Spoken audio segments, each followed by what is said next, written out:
O altar. A cruz governa tudo. Por T. Austin Sparks. Em Ezequiel 43, nos versículos 13 a 27, temos o grande altar e seu serviço. Não vamos ler toda a seção, mas apenas os primeiros versículos desta seção. E estas são as medidas do altar por côvados. O côvado é um côvado e uma largura de mão. O fundo será um côvado, a largura um côvado, a sua orla com a sua orla de cerca de 1 palmo, e esta será a base do altar. Então recebemos mais detalhes sobre a medição e o ministério. Todos nós entendemos que o altar no Antigo Testamento é sempre um tipo de cruz. Este altar é o lugar de todo o holocausto. Isso corresponde a Hebreus, capítulo 11, onde o Senhor Jesus é comparado ao holocausto. Então vamos, nessa manhã, pensar na centralidade e na universalidade da cruz. Agora, vimos que toda a área do templo era quadrada. Se traçarmos linhas diagonais de cada canto, essas linhas se encontram no local onde ficava o grande altar. O lugar central em toda a área era o altar. Você reconhecerá que isso é diferente do tabernáculo no deserto. O pátio do tabernáculo não era quadrado, e o altar do holocausto ficava bem na porta. Mas neste templo o altar fica bem no centro de um quadrado. É importante perceber isso. Todas as linhas se encontram no altar e todas as linhas saem do altar. O lugar central de tudo é o altar. Isso representa o templo, e gostaria que você soubesse que não está desenhado em escala. Provavelmente meu templo é maior do que o templo real, mas só o coloquei lá para mostrar a posição. O templo real estava lá. Esta é toda a área do templo, e o lugar central de tudo é o altar. O altar governa tudo. Governa tudo quanto à casa, isto é, tudo que realmente estava no templo era governado pelo altar. Governava tudo o que estava imediatamente ao redor da casa.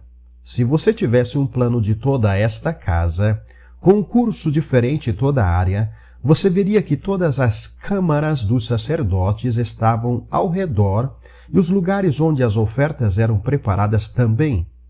Tudo estava reunido em volta da casa, mas tudo na casa e em toda a área era governado pelo altar.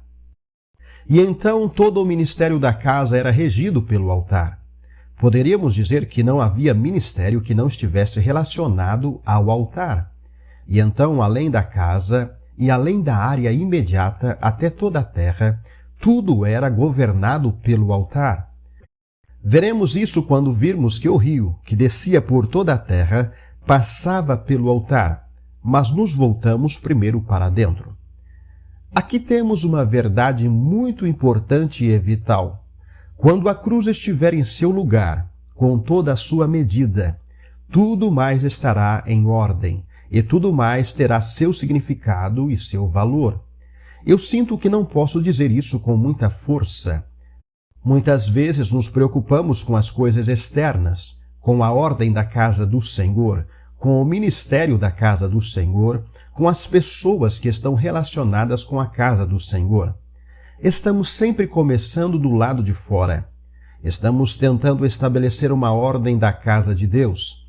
Estamos tentando colocar as pessoas da casa no lugar. Estamos muito preocupados com os ministros e os ministérios. Mas, se a cruz estivesse realmente em seu lugar com todas as suas dimensões, todas essas coisas se veriam por si mesmas. O povo estaria certo se a cruz estivesse em seu lugar. Os ministérios estariam vivos se a cruz estivesse em seu lugar. A ordem da casa estaria correta se a cruz estivesse em seu lugar. Ele simplesmente funciona dessa maneira. Se a cruz estiver bem no centro em toda a medida, e observe que é um grande altar, então tudo mais entrará em seu lugar certo e em um relacionamento vivo. Embora não seja dito aqui, acho que estamos certos ao concluir que esse altar era de bronze. O altar no tabernáculo era de latão. O altar no templo de Salomão era de latão. E acho que podemos assumir que este altar era de latão. Já conhecemos latão. Encontramos o bronze no homem no portão e dissemos que, com sua cana, ele mediu tudo de acordo com o que ele era. O bronze é o tipo dos justos julgamentos de Deus. Este grande altar representa a plenitude dos justos julgamentos de Deus. Este altar de bronze é medido pelo homem de bronze, de modo que este altar representa os pensamentos de Deus no julgamento. Neste altar de holocausto, o único homem justo é completamente removido. Aquele altar de bronze vê um homem reduzido a cinzas. As cinzas foram retiradas deste altar e despejadas no chão ao lado do altar. Essa é uma imagem da mente de Deus sobre o injusto, ou o homem natural. Ele é consumido no fogo do julgamento de Deus, é reduzido a cinzas e é derramado no chão. Essa é a mente de Deus sobre o homem natural. Por outro lado, somente o homem justo pode ficar aqui na presença deste altar. Claro, esses são os dois lados da pessoa e da obra do Senhor Jesus. Por um lado, ele foi feito pecado por nós e, nessa qualidade, foi totalmente consumido e reduzido a cinzas. Quando ele clamou, Deus meu, por que me desamparaste? Foi o grito das cinzas. Ele foi reduzido a cinzas e jogado no chão. Mas então havia o outro lado da cruz. Ele não conheceu o pecado. Em si mesmo não havia injustiça e, portanto, ele pôde passar pelo altar. Ele pôde viver depois do fogo. Não permitirás que o teu santo veja a corrupção, porque em si mesmo não havia pecado. Ele não poderia ser detido pela morte. Sua própria natureza poderia superar todos os julgamentos justos de Deus. Este é o significado do grande altar. Um homem é levado ao fim e outro homem fica em seu lugar. Tudo foi julgado no altar. Tudo é julgado na cruz. Fomos julgados na cruz do Senhor Jesus e em nós mesmos fomos levados ao fim. Tudo o que é natural foi julgado e levado ao fim na cruz do Senhor Jesus. É muito importante reconhecer isso. Veja, isso torna qualquer coisa possível. É por isso que eu disse que se a cruz estiver em seu lugar, tudo o mais estará certo. A Câmara estará certa, isto é, a Igreja estará certa, o ministério estará certo, a ordem estará certa. Você não terá que trabalhar para tentar trazer uma ordem certa. Ela surge espontaneamente do trabalho da cruz. Eu espero que vocês estejam escrevendo isso em suas mentes. Você pode encontrar desordens na casa de Deus. Você pode encontrar o homem natural na casa de Deus. Você pode encontrar condições totalmente erradas na casa de Deus. Como você vai lidar com eles? Você só pode lidar com eles pelo princípio da cruz. Você não pode lidar com as pessoas em si, não pode lidar com as coisas em si, mas se você puder trazer a cruz para essa situação, você terá resolvido todo o problema. Lembro-me que muitos anos atrás eu estava falando na América e me pediram para ir e falar para os professores de uma grande escola dominical. Você deve saber que na América a escola dominical não significa crianças pequenas. Escola dominical significa adultos tanto quanto crianças pequenas. E esta foi uma das maiores escolas dominicais da América. Foi em uma das igrejas mais famosas da América. Eles tinham tudo o que você poderia pensar. Bem no centro do grande prédio da escola dominical havia um lago, uma fonte e um peixinho dourado. Na parte de trás do grande edifício havia um maravilhoso órgão de tubos e depois havia um órgão de eco. Havia um carrilhão de sinos preso ao órgão. E eu poderia continuar descrevendo esta maravilhosa escola dominical. O superintendente daquela escola dominical convidou-me para almoçar com ele, Isso foi antes de eu falar com todos os professores. Na mesa do almoço, ele me contou uma história terrível. Ele disse: Sr. Sparks, quero sua ajuda. Tenho um grande problema nesta escola dominical. Não consigo fazer com que meus professores estudem a Bíblia e ensinem a Bíblia. Eles trazem qualquer coisa para a escola dominical e leem para as classes. Qualquer livro que tenha algo sobre religião, eles trazem e leem como lição para a classe. Eles são pessoas mundanas. Eles não vêm a uma reunião de oração e eu não posso fazer nada com eles. Não ouso dizer nada, ou eles se demitiriam. O que devo fazer? Você poderia, por favor, me dar a solução para o meu problema? Eu disse: sim, acho que tenho a solução. Então peguei minha Bíblia e abri em Romanos 6. Agora, todos aqui conhecem Romanos 6. E eu examinei Romanos 6 com ele e disse: o que você precisa fazer é falar com esses professores sobre sua identificação com Cristo na morte, sepultura e ressurreição. Em outras palavras, você deve fazê-los ver o significado da cruz. E falei com eles sobre o significado da união com Cristo, ou seja, o verdadeiro significado da cruz. E enquanto eu falava com eles sobre isso, eu vi a luz entrando em seu rosto. Ele disse: Sr. Sparks, você resolveu meu problema. Você colocou o dedo na chave de toda a situação. Eu mesmo nunca vi isso antes, portanto, em minhas aulas de treinamento de professores, nunca disse nada parecido. Acredito que se eu voltar para minhas aulas de treinamento de professores com essa mensagem, isso pode resolver meus problemas. Bem, fui aos professores naquela tarde. Podem ter certeza que senti que o Senhor havia me dado minha mensagem e falei com eles sobre a cruz. Fiquei muito surpreso ao ver como eles estavam atentos. Todos abriram os olhos e seguiram cada palavra que eu disse. Eles nunca tinham visto isso antes. Não sei que efeito permanente isso teve sobre eles. Nunca soube do que aconteceu depois. Tive que ir embora. Mas não há dúvida, a cruz impressionou naquele dia.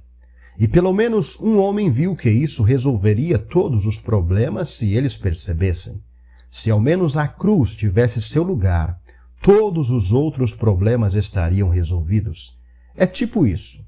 Não partimos de fora. Não começamos com as pessoas. Não começamos com a ordem da casa do Senhor.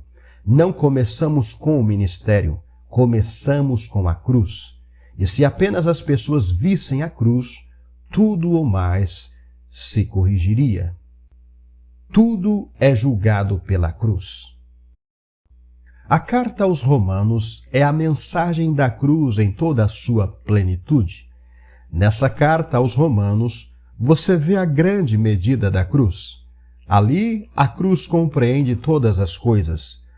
Ela põe fim a toda raça em Adão e inicia uma raça inteiramente nova em Cristo ressuscitado. É muito impressionante que a primeira dessas letras coloque a cruz ali em toda a sua medida. Todos vocês sabem que a carta aos Romanos não foi a primeira carta escrita por Paulo, mas o Espírito Santo a colocou em primeiro lugar no arranjo.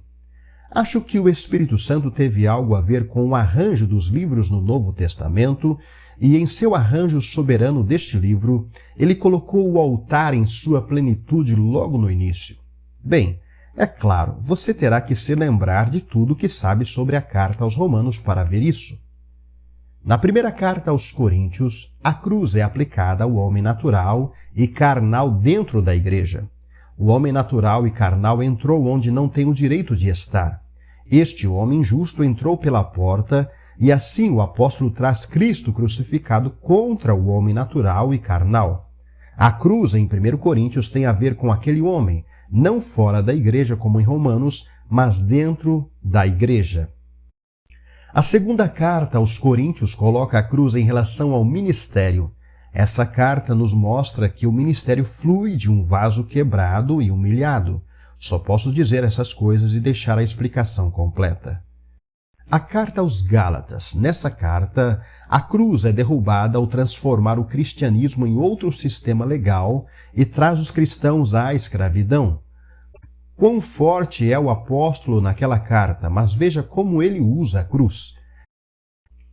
Ele usa a cruz tremendamente contra esse esforço de transformar o cristianismo em um sistema legal e trazer os crentes à escravidão novamente.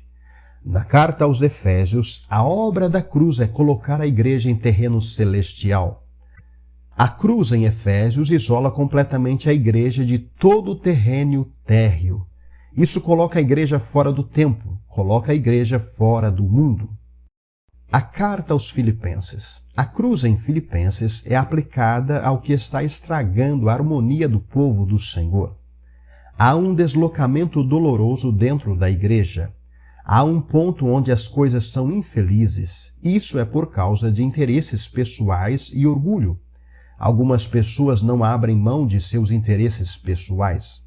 Algumas pessoas não abrem mão de seu orgulho. Eles foram ofendidos e não vão perdoar. Assim, o apóstolo traz a cruz contra essa discórdia e deslocamento. Ele aponta que se apenas a cruz estivesse naquelas vidas, tudo seria consertado. A carta aos Colossenses. Esta carta mostra que a cruz livra de toda falsa espiritualidade. A cruz põe de lado tudo o que é mero misticismo e tudo o que faria de Cristo menos do que ele é. As cartas aos Tessalonicenses. Aqui a cruz é força para o sofrimento, é inspiração para a vinda do Senhor. Na verdade, pode não haver muito dito sobre a cruz, mas o princípio dessas cartas é o princípio da cruz. As pessoas estavam sofrendo por causa de Cristo. Eles estavam sofrendo a perda de todas as coisas e pensaram que o Senhor viria para livrá-los e o Senhor está atrasando sua vinda. Assim, o apóstolo diz a eles que seus sofrimentos resultarão na vinda do Senhor e na glória. Esses sofrimentos são sofrimentos com Cristo. São sofrimentos por amor de Cristo. É comunhão na cruz, mas os sofrimentos precedem a glória. O Senhor está vindo, e então tudo ficará bem. A cruz tem uma mensagem muito real para os crentes sofredores. E então concluímos esta pesquisa com a carta aos Hebreus. Na carta aos Hebreus, a cruz mostra como tudo é levado à plenitude e à finalidade. Agora, tudo isso se refere à casa por dentro. Afeta a conduta. Isso toca o personagem. Ele toca a ordem. Isso toca o ministério. Se a cruz estiver em seu lugar, tudo será eficaz. Agora, eu não apenas dei a você alguns ensinamentos da Bíblia. Eu sei que isso é verdade. Eu poderia contar uma história de experiência pessoal. Já vi todos esses problemas resolvidos apenas pregando a cruz. Tenho visto uma revolução em uma igreja apenas por pregar a cruz. Tenho visto o Senhor produzindo sua nova ordem apenas pregando a cruz. A cruz é a chave de tudo. Então, o que é verdade por dentro também é verdade por fora. É a cruz que afeta todo o alcance da influência da igreja. O rio vem pelo caminho da cruz. Essa é a influência que sai do santuário para toda a terra. É a cruz que dá eficácia ao ministério no mundo inteiro. Então os apóstolos pregaram em todos os lugares Cristo crucificado. E então notamos outra coisa. O altar era a grande defesa contra o inimigo. Se você olhar no livro de Esdras, no capítulo 3, versículo 3, você tem isto. Eles colocaram o altar em seu lugar, porque o medo dos povos da terra estava sobre eles. Porque o medo do povo da terra estava sobre eles. Eles colocaram o altar em seu lugar. A cruz é uma grande defesa. A cruz nos defende do mundo. O mundo é o grande inimigo da igreja. O espírito do mundo sempre foi o grande inimigo da igreja. Satanás sempre tentou introduzir o mundo na igreja e assim destruir a igreja e seu ministério, para destruir a influência da igreja no mundo. É um movimento muito inteligente e sutil do inimigo para destruir a influência da igreja no mundo, trazendo o mundo para dentro da igreja. Pois Paulo disse, Longe de mim gloriar-me, senão na cruz de nosso Senhor Jesus Cristo, pelo qual o mundo está crucificado para mim e eu para o mundo. Gálatas 6,14. Um povo verdadeiramente crucificado nunca está em perigo com respeito ao mundo. É somente quando a cruz não fez seu trabalho que o mundo tem um lugar. O mundo não tem lugar com um homem ou mulher crucificado ou uma companhia de crentes crucificados. A cruz é uma grande defesa contra o mundo. Se você quer manter o mundo fora, coloque a cruz em seu lugar. Se a cruz estiver verdadeiramente em seu lugar em plenitude, então tudo mais entrará em ordem. A cruz é a grande defesa contra o mundo. A cruz é a grande defesa contra os poderes do mal. A cruz torna tudo seguro para o Senhor. Veja, o Senhor quer se comprometer. Ele quer confiar em si mesmo ao seu povo. Mas se a cruz não estiver operando, o Senhor não pode confiar em si mesmo a eles. O Senhor diz: não é seguro para mim me entregar lá, ou eu estaria envolvido em sua condição não crucificada. A cruz torna tudo seguro para o Senhor e a cruz torna tudo seguro para a igreja. Se a cruz está realmente operando em todos nós, podemos confiar uns nos outros. É bastante seguro confiar-se a um homem ou mulher crucificado. Agora eu encerro esta manhã enfatizando que a cruz não é uma doutrina a ser ensinada. Não é um assunto a ser pregado. Claro, será ensinado e será pregado. Mas, em primeiro lugar, não é um assunto a ser ensinado. Não é apenas uma doutrina. A cruz é poder. A cruz é uma experiência. A cruz é um acontecimento em nossas vidas. A cruz é uma crise. A cruz é uma revolução. A cruz é um terremoto. Houve um terremoto quando Jesus foi crucificado. Se a cruz entrar em nossa vida, haverá um terremoto. Tudo será abalado. Tudo será derrubado. A cruz é um terremoto. É algo tremendo. A cruz não é apenas uma teoria, não é apenas uma doutrina. A cruz rege tudo.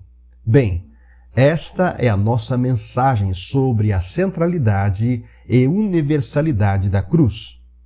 Conceda ao Senhor que todos sejamos homens e mulheres crucificados. As assembleias às quais pertencemos, que sejam assembleias crucificadas. O Senhor conceda que toda a sua igreja possa ver e compreender o significado da cruz.